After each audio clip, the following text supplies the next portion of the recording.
Hi friends, host Eric here, host Talking with Famous People. I want to make a video that probably is called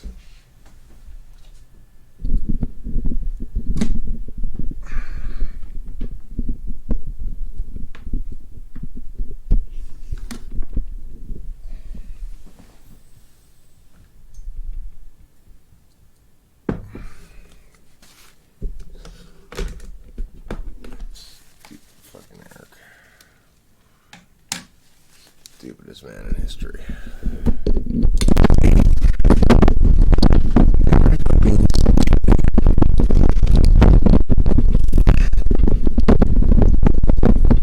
God, I fucking hate tea. I fucking hate it. I'm constantly knocking shit over, doing shit dumb, like starting this video dumb, like not having shit set up properly, and I fucking hate tea. It's so like, think about it ahead of time, make sure you anticipate all the little ordinality shit. I fucking hate it. I've had enough of you, TE. You can take your goal orientation, your ordinality, and shove it up your fucking ass. That's not the topic of this video. This video is about rightness and wanting. Okay, so, and this is in response a lot to Fate Wind, who's an FI Dom, probably tool user. I'm not sure who's always trying to FI police me. Probably not. I don't know. Probably ENFP, because the FI, like the TI blindness is not evident in bad logic. I'm not trying to say that. It's more like the inability to parse out the valuings. So one thing that Fate Wind, I think he's probably said in the past, and he just talked about in this comment in this live chat that I was just watching, is this wanting to be right thing. Now, you might say, this is an example of that. Fate Wind made this point about me wanting to be right in discussions and being assertive linear, and here I am, so annoyed that it hadn't resolved that I was right in the conversation, that I'm making a video about it. See how much you want to be right, Eric? Okay, so I think in order to meaningfully address this question, we have to distinguish between different kinds of right and different kinds of wanting. When we say you want to be right, what Fate Wind probably means, I don't mean to put words in his or her mouth, I just mean to say that the kind of meaning that he or she is probably pointing to here is the one where a desire to win an argument is greater than the desire to reach a conclusion that you can sustain long term. Or, you might say, you want to win so bad you can't see the truth. That's usually what I think being fundamentally accused of, is that you want to win so bad that you can't admit that you're wrong, you can't see the truth. There are other ways to understand this statement, wanting to be right. For example, you could interpret it sort of as, well, I mean, there's the issue of truth or not. So, is it the case that I want to be right? If you define wanting to be right as, I'd like my statements to line up with the truth that's objective and external. Yeah, sure, I want to be right in that sense. like, but what that really means is I want my position statements, words, to be the most argumentationally defensible words about that thing. And to further explain this, we have to talk about the word objective. People use the word objective to mean disinterested in most parlance. So if I say, you're not being objective, what I usually mean, or what somebody usually means when they say that, is you're allowing your emotions to cloud your judgment regarding the facts. Let's say two people tell a different story about an event. This happens a lot with cops, for example. Somebody complains, the cop did something bad to me during the writing him a ticket. He slapped me out of the blue because I said, I disagree, he slapped me. And the cop said, I never did that. And then no one's quite sure who to believe, perhaps. Then eventually a video surfaces that somebody in a car that was parked across the street was sitting there and filming the thing and got caught on camera. And the cop did slap you. Well, at that point, before the video arises, people will posit, I believe the cop, I believe the other guy. And they'll make arguments on behalf of one side or the other. Now, until the video arises, those arguments on both sides are just reasons to think that one outcome is more probable than the other. Say, if a video were to arise that were to resolve the question definitively, it would be more likely that the police officer's right. Or it would be more likely that the guy who was claiming to be slapped was telling the truth. You know, any arguments prior to the video arising would be making those claims. So, the thing is, even prior to the video arising, there's a slope to those arguments. So, for example, if it were I who were claiming that a cop slapped me when I got pulled over,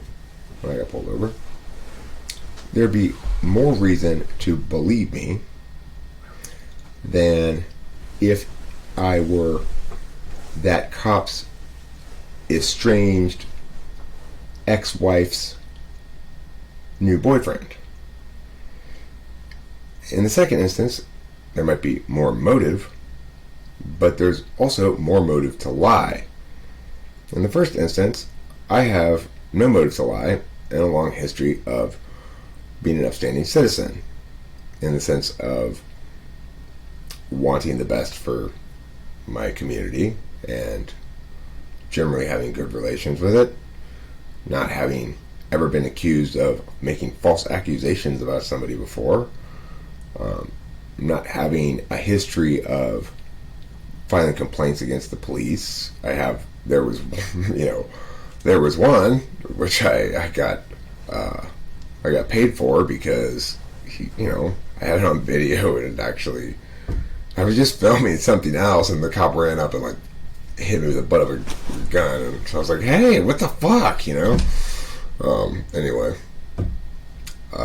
so on that occasion, it'd be pretty hard pressed to say that that's a good reason to believe I am prone to lying about this sort of thing.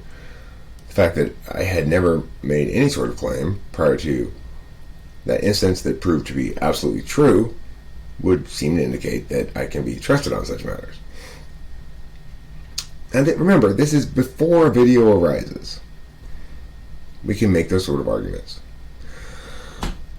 So, if in fact the person who's making the claim that the cop slapped him is the cop's ex-wife's new boyfriend, and that person has a history, say, of making wild claims about people, and you can document that, and he seems unstable emotionally, and he keeps changing his story about what happened in the slap, well, at that point, the side that's supporting the cop is likely going to win the argument, quote unquote, before the video arises.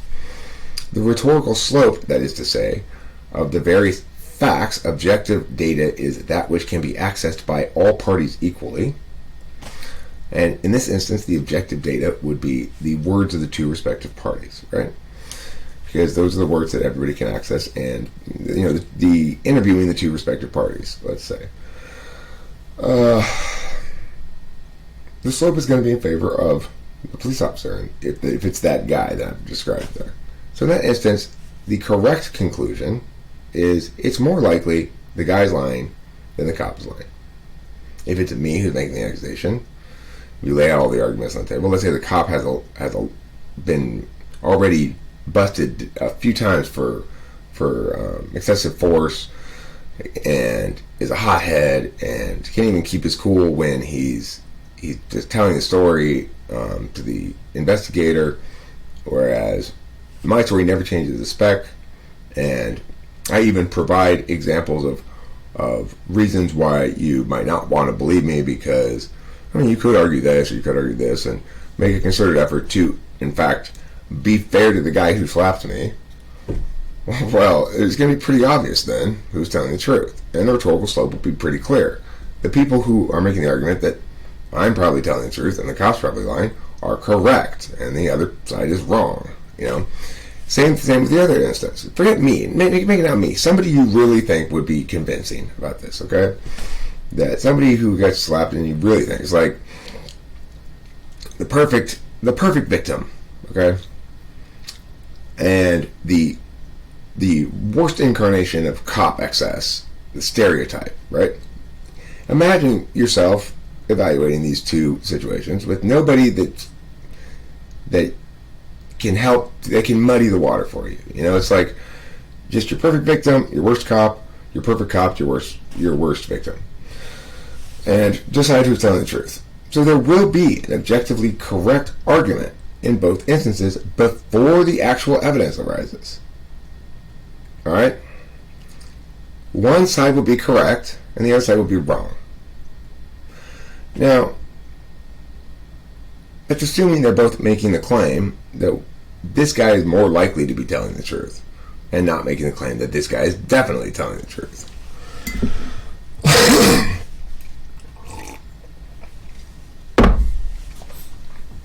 Now, note, circumstances don't change in one half of these vectors, and do change on one half of these vectors once the evidence arises. So once there's objective evidence that is factual in nature, that is determinate on the question, such as a video which clearly shows the cop slapping the guy, then at that point, it's still the case that one side is right and one side is wrong. It may be the different side now, like the guy said, it was me who was saying it, and the cop seemed like a hothead, but it turns out he didn't slap me. I was lying, and the cop was telling the truth. Or the perfect victim was lying, and the cop was telling the truth. However you put in that role. Well, then, the people who say Eric was, or the perfect victim was lying, and the cop was telling the truth, are correct. And the people who say Eric was telling the truth, who still insist I was telling the truth despite the video evidence, are wrong. Now, note, that doesn't change. Before the objective evidence has arisen, and after the objective evidence has arisen, some parties are completely right and some parties are completely wrong. It doesn't change. Because the thing that's being claimed is what you're right or wrong about. So you say one person is more likely to be telling the truth, and the bulk of the argumentation supports your position to the exclusion of the alternate position, then you are right. Because that's the claim you're making. You're not making the claim that one party is definitely responsible before the video evidence arises. So, it's important then for Fate Wind to understand that what seems like in watching my videos that I definitely have to be right, because otherwise I wouldn't argue with people so much and insist that I'm right so much, blah, blah, blah, blah. is actually quite something different. I am a debate coach, and I have a long history of judging debate rounds. Now, note what one must do to judge a debate round. One must ignore what one already knows as the better or stronger arguments, and look only to the arguments that the actual debaters made in the actual round. So, for example, if I establish in my debate case that the government is spending too much on distributing free cheese to everybody, and that is crippling our economy, and that if anyone eats one more bite of free cheese, the country will go bankrupt within a week, let's say. It's a ridiculous claim, no matter what kind of evidence they use to establish it. It runs counter to what everybody knows. But let's say the opponent goes, and regarding his cheese point, I have evidence here that suggests that, and he reads it and it goes, cheese is critical to the, I'm sorry, this is the wrong card. Okay, I go on to the next one. It doesn't mean like that, right? Then the guy's cheese point is still standing. And let's say in the next speech the guy says, he dropped my cheese warrant. He didn't address it in the speech so he had time to address it. It was his job to address it in that speech. He failed to address that argument. It's still standing. Depending on where it is in the round, you might say, even if he does successfully address it in the next speech, I'll have this last opportunity on the floor to respond to it, and I will follow up then and rebuild it. Or he might just say, he cannot address it now because that would be, you've got to argue the points that are brought up at the beginning. You can't say, and here's my brand new point at the very end that's super powerful. You can't do that because your opponent doesn't have an option, doesn't have a chance to argue it. And also, the judge is going to judge on what arguments have actually been argued out over the course of the round, not ones that haven't been argued out. So,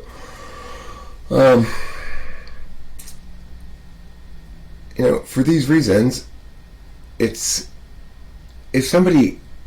you're arguing with somebody about something and person A makes this ridiculous cheese point and person B has no answer for it, then person A has won the point.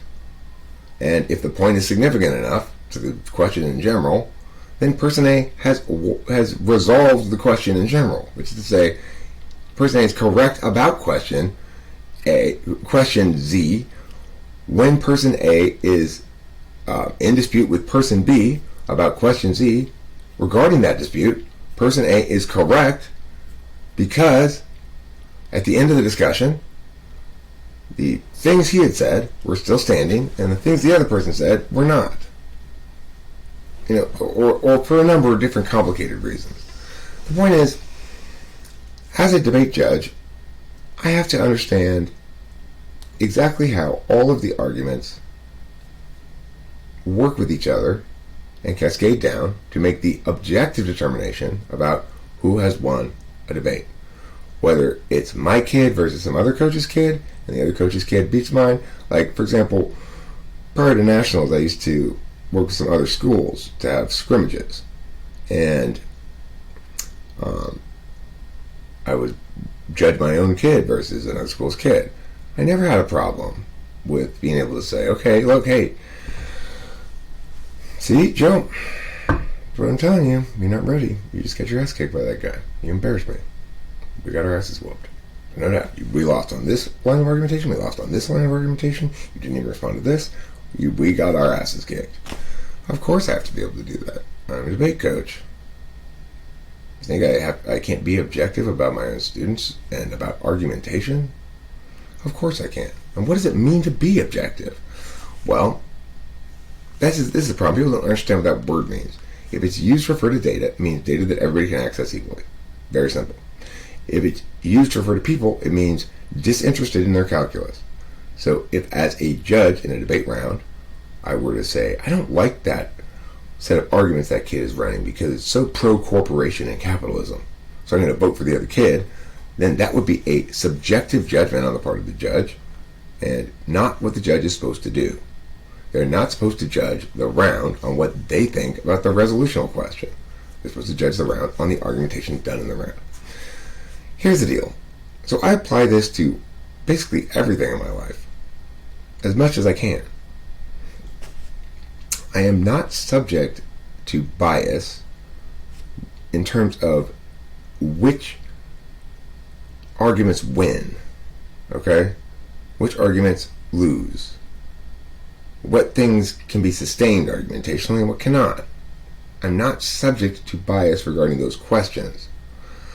Of course I'm subject to bias regarding making decisions on lots of things. So if you say, well, here's the logically best choice, Eric, or something like that, you can win that argument all you want, but I'm not arguing that point within that frame.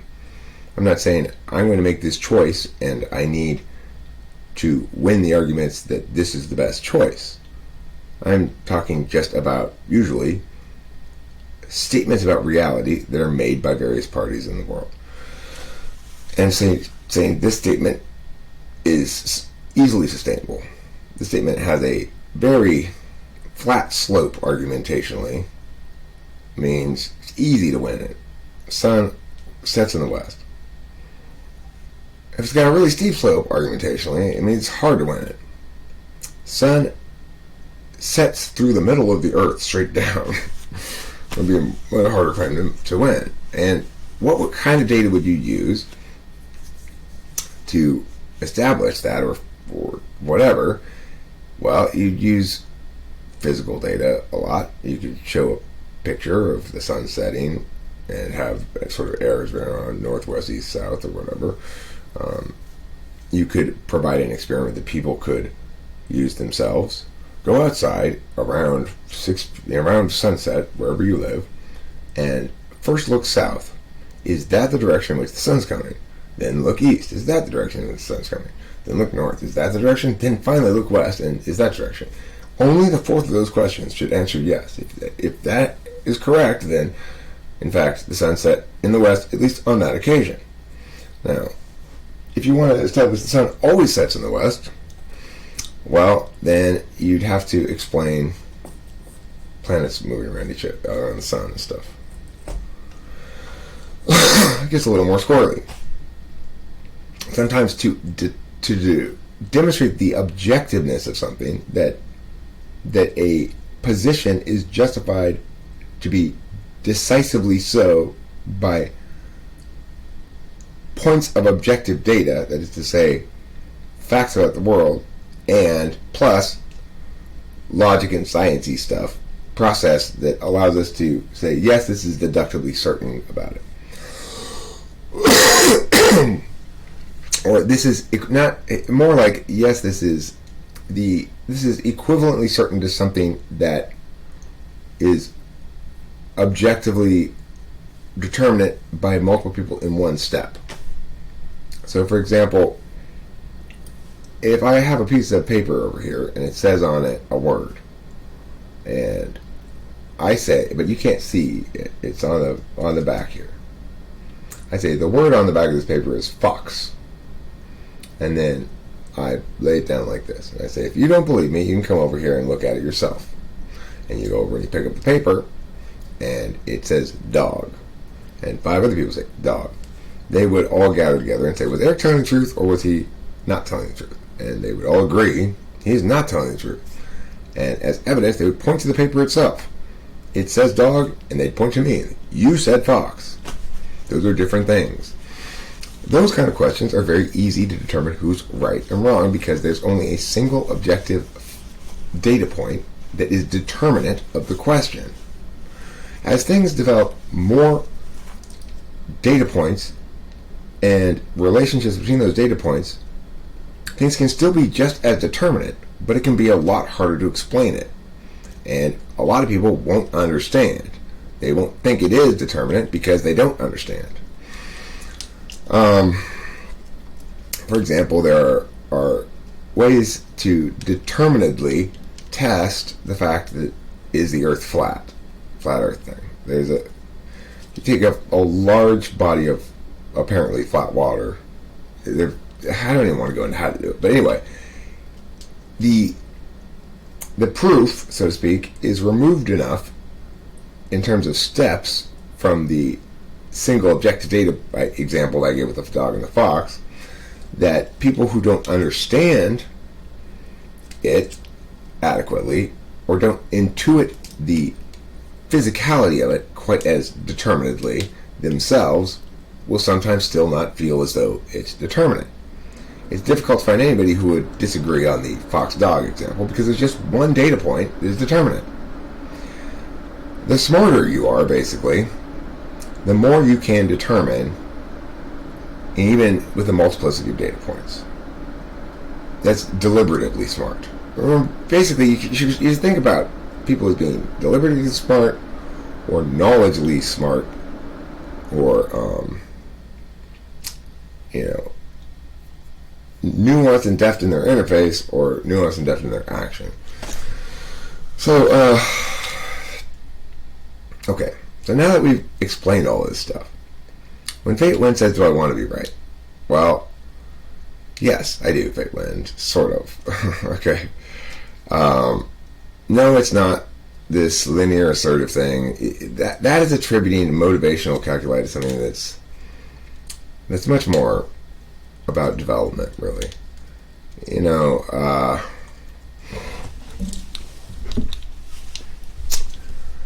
I understand that most people don't have the advantages I have in terms of experience and function stack to be this disinterested. And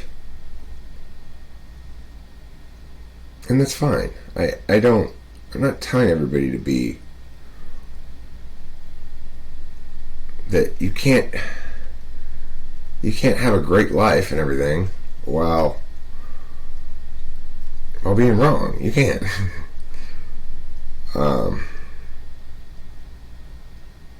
But the reason I argue with people and disagree with them and insist I'm right about stuff is because I'm doing that same sort of thing I do as a debate coach. I'm saying, remove yourself entirely from the equation here. Do these words win the argument? And if the answer is yes, then I say, you are right. If the answer is no, then I say, I am right. And do I insist on that? Yeah. Do I school people who are insisting on wrongnesses despite my clear explanations as to why they're wrong? Yeah, I do. Am I doing that a little bit to Fate Wind right now? Yeah. Does that mean I just want to be right? Yeah. Does it mean that because I want to be right so badly that I allow myself to defend that which is wrong, or to argue even when I'm wrong, to not admit when I'm wrong? Absolutely not. Does it mean I see every point as fundamentally adversarial, like I just want to beat you? Absolutely not. Does it mean I see every point as adversarial as, to the extent that people are making exclusive claims, that we ought to resolve and agree, ideally, on which one is correct? Yes, I think that would be nice. Have I long since come to accept the reality that most people don't operate like that? Yeah. The idea that I'm linear assertive, I don't know what this kind of shit is annoying. And then someone says, I think you're mistaking that for a DCH subtype thing. That's just bullshit. All that stuff is completely bullshit. What do I mean when I say that? I mean, it won't win the argument when you ask somebody who's making those kind of claims about subtypes, about linear assertive, and you ask them why or how it is the case that those qualities both are specific to that type and not to some other type, and also how we can determine whether something qualifies as exemplifying this interaction style description or whatever. Like, And same with the plus and minuses. No, it doesn't work like that. Those things are just sort of vague taxonomical things. They don't link in with any actual mechanical explanation. So if you're going to make a claim that there's subtypes, you have to say, no, these subtype things are taxonomical subtype labels, taxonomical subtype labels based on my observations about realities of the display of individuals within a set. Fine, nothing wrong with that. But if you're throwing it in around with cognitive functions without making that distinction, then you're not doing a good enough job of making a case about cognitive functions. And this is the sort of thing that I am, again, extremely practiced at.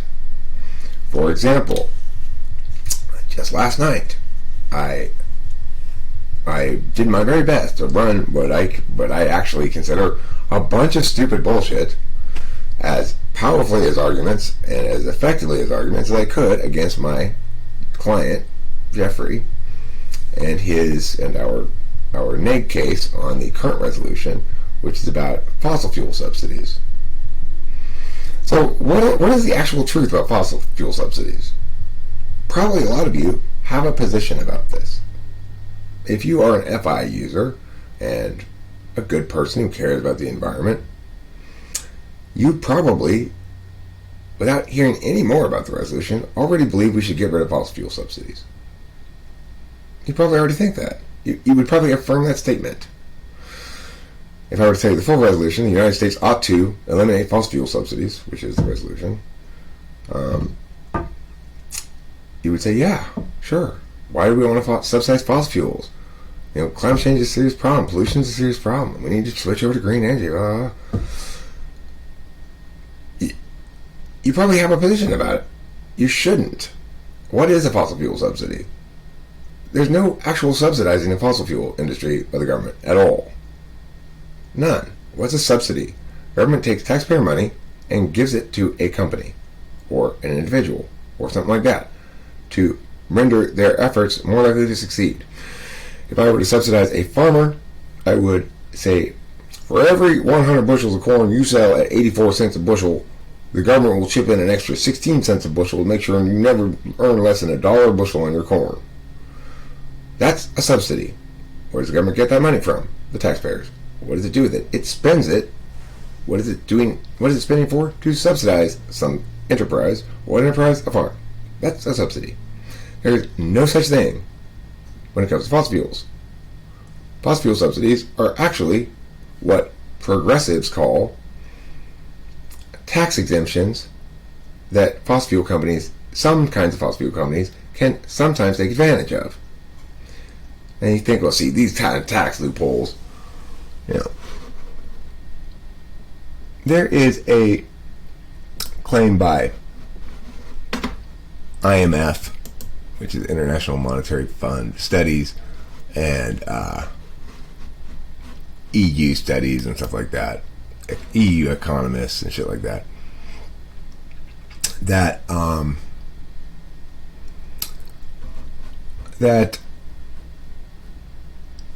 well, I'll read you some of the nonsense claims that the fossil fuel people make, right? Of course, we make them too. Why? Because I'm objective. I don't care who's right or wrong in the debate round. I'm objective about which arguments win. So it doesn't matter.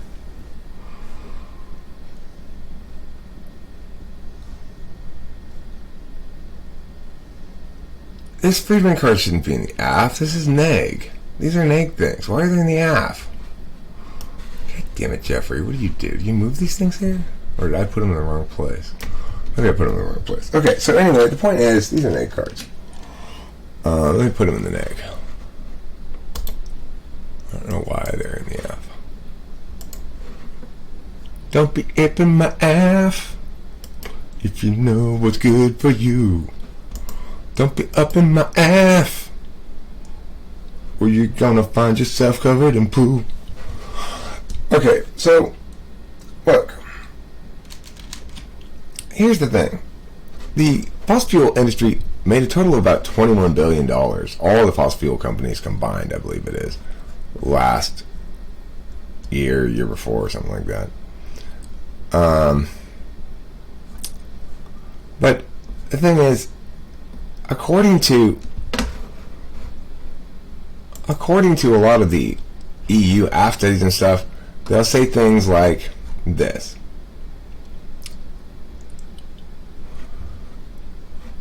The world spent $4.7 trillion, or 6.3% of global GDP, in 2015 to subsidize fossil fuel use. A figure it estimated rose to $5.2 trillion in 2017. Okay, this card here. The IMF found that direct and indirect subsidies for coal, oil, and gas in the United States reached $649 billion in 2015. Pentagon spending that same year was $599 billion. Remember, the oil and gas industry has a profit of $21 billion. And they've received no taxpayer money. In contrast, the Pentagon's $599 billion budget is nothing but taxpayer money. What are the actual subsidies that they're talking about? Look at this definition.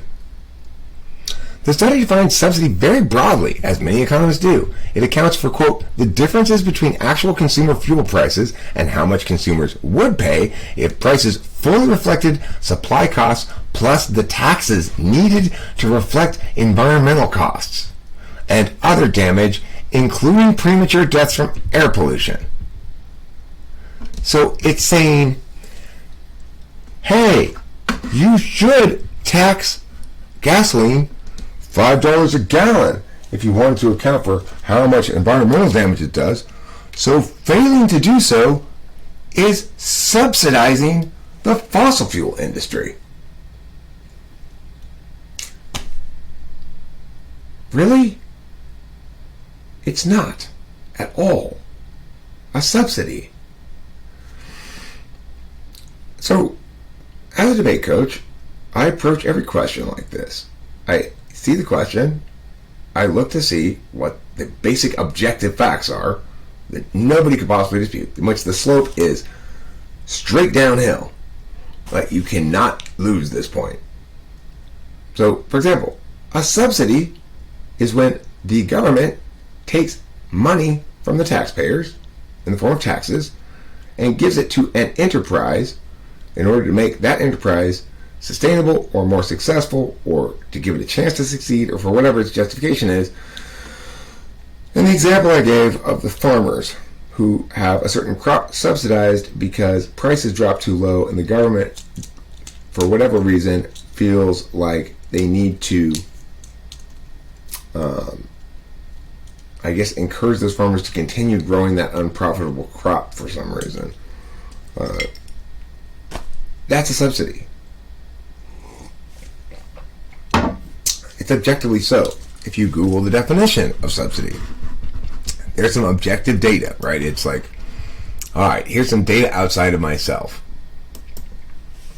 that we can look at. Subsidy. Now, it's so frequently used in this bullshit way.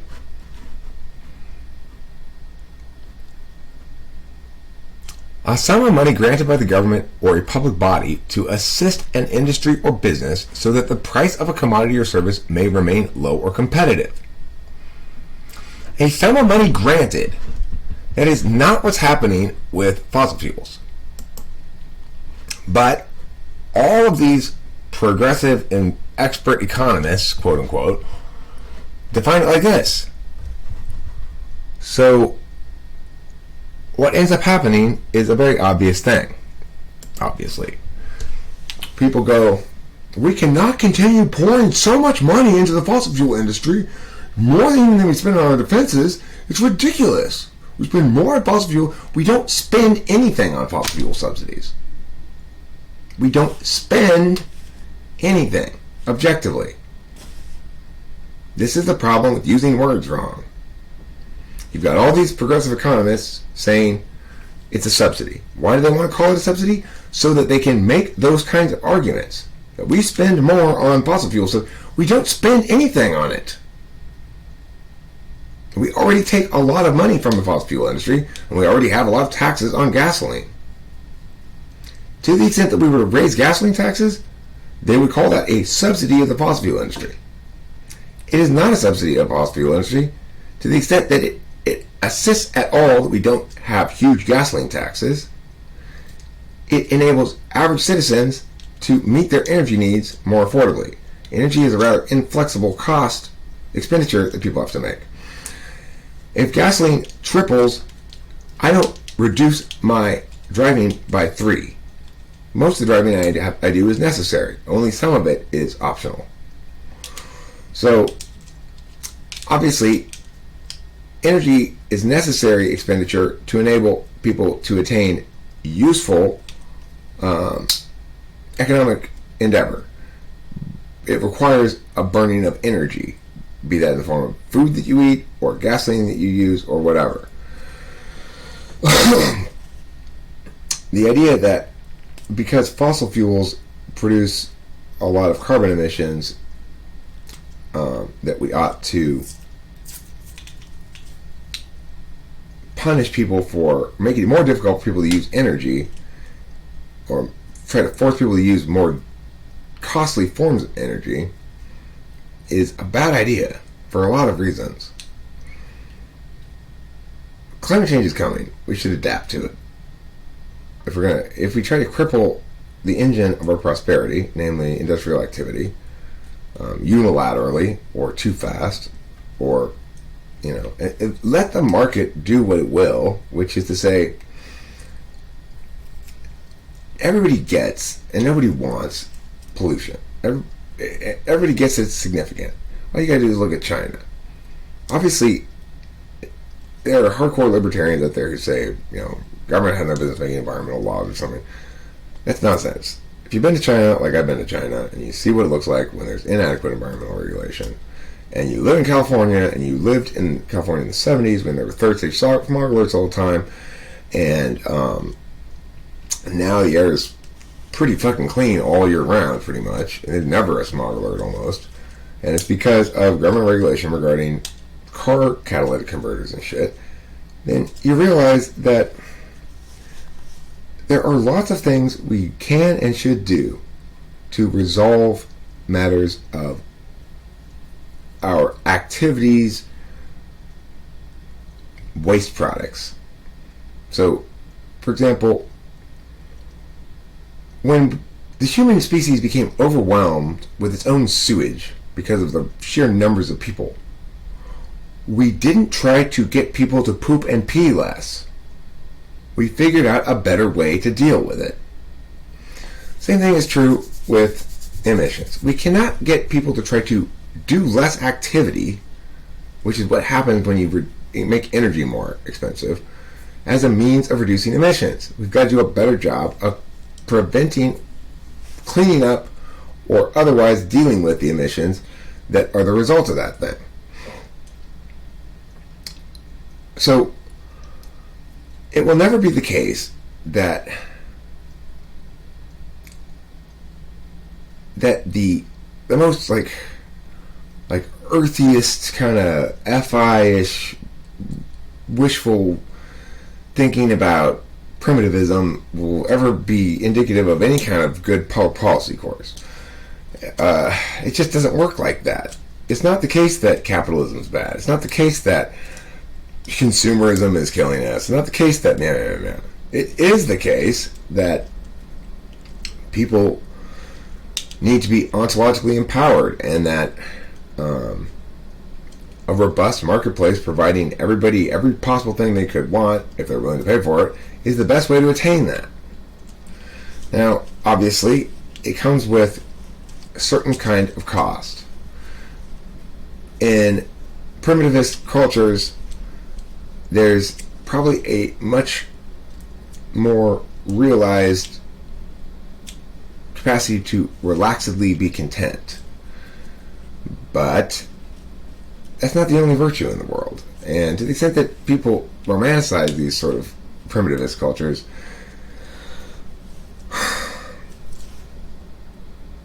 remember, that's a boon of living in this time of peace and prosperity and technological advancement.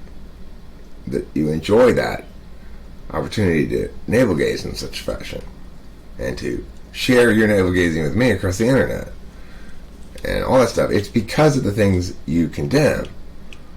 The things you condemn ought not be condemned because you're taking the worst instances of the worst manifestations within the existing system and blaming it on the system itself. And it just doesn't work like that. But I will gladly get my debaters to argue your bullshit 1,000,000% when I think it's the best strategy to win the round.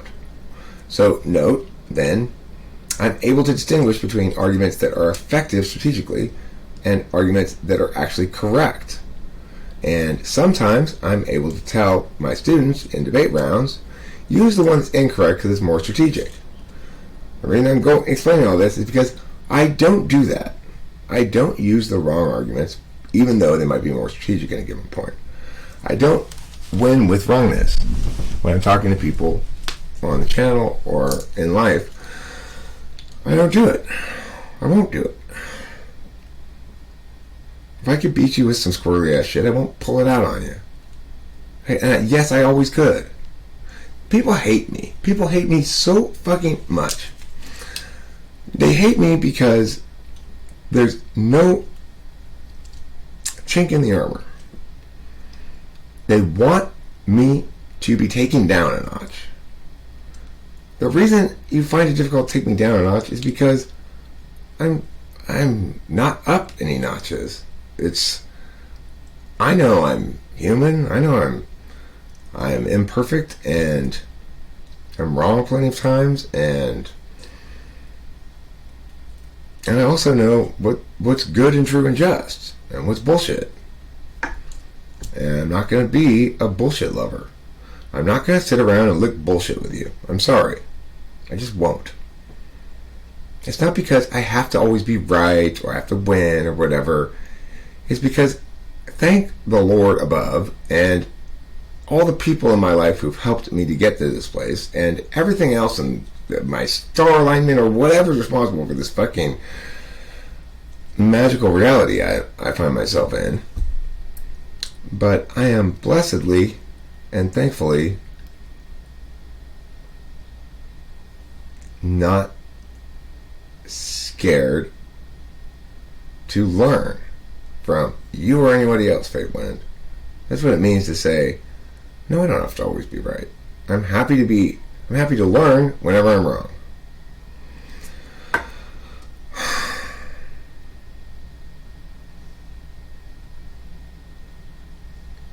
And, regarding socionics, freaking Galenko subtypes and plus and minus and and linear sort of and all that sort of shit. Fruit from the poisonous tree. If you don't make the right distinctions regarding your approach to modeling the thing, which of these things are operationalized terms and which of them are not. Same thing in debate. If you haven't operationalized your terms by linking them back to framework and defining them in some fashion and impacting them with underneath a framework, then you haven't really done the work. And that's what people come in here and they try to argue cognitive functions with me and talk about Galenko subtypes, and just explain to them why it's fucking bullshit is an involved thing. As you recall, not everything is like the dog fox on the paper. Some shit's like the poles in a large body of water. It takes a little while to explain. And then you run into basically, but for lack of a better word, is an intelligence barrier. People are either able to understand quickly, or able to understand slowly, or not able to understand at all sometimes. And then what comes into the equation also is whether or not the other person wants to understand. Usually people who are accusing me of always having to be right and always wanting to win and stuff are projecting. It's, in fact, they who are in this instance desperate to win. The truth be damned. I'm not at all desperate to win, the truth be damned. I'm desperate for the truth, winning be damned. In life, in debate, I'm desperate for winning, the truth be damned. As a debate coach, but that's what debate's all about. It's about who can be trickier in their argumentation and understand the the grammar of strategy regarding claims, warrants, impacts, frames, you know. Alright, so that's it for this video. I'm really happy I made it. I hope it explains to everybody my position on the thing. Or at least convinces everybody that the thing is a lot more nuanced than people give it credit for. For those of you who want to continue making these stupid motivational critiques of me, like, oh, well, Eric, you just want to win. Oh, for God's sake.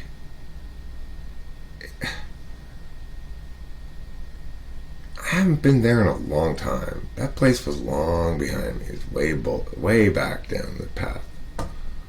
This is why people want to take me down a few notches. Well, you see, you're so developed on it. No, I'm saying, for my type, with my particular experience, if I were still there, I'd really be a mess. You know? It's like if I ever say, when you don't know what you want authentically. It's like him or her saying to me, you don't know why you affirm or negate something. You think it's because, you say it's because it's true, but it's really because you always have to be right. What does it mean to say I always have to be right? How many examples of me acknowledging a wrong would it require for me to disprove that thing? Fate One says it proves that if you watch my videos that I need to be right or like to be right, or you know, want to be the leader in a relationship or something. But how would you determine that question? How many examples of me deferring to Rachel would it require to disprove that? Or what percentage of requirement of deference versus provision of deference would comprise definitive proof of leadership? You know, this is the problem. People use terms without understanding, first of all, whether or not it's a term that can be operationalized, because they don't even have a frame under which to operationalize it. There's no mechanics. There's no understanding that things that are actually mechanical are modelable, whereas things that are not modelable are not actually mechanical. And if we can't distinguish between the two, then we don't know when we're talking about something that is informative in a way that can be spoken of definitively or deductively certainly, and that which cannot. And we're just a muddled mess of metaphor and feelings. And you know, it's like, do I want to be that? No. Of course not. But that's just because all I have is logic, words, ideas, the truth. All I have to justify myself is the truth, my honesty, my goodwill, you know? I don't have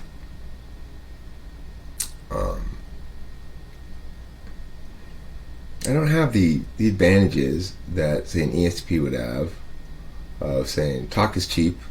I don't give a fuck what the words are. I'm just gonna fuck that bitch. You know, I don't have that in my repertoire. I don't have that in my wheelhouse. So I go with what I do have, which is the ability to be remarkably consistently actually objective about points in question. That's it.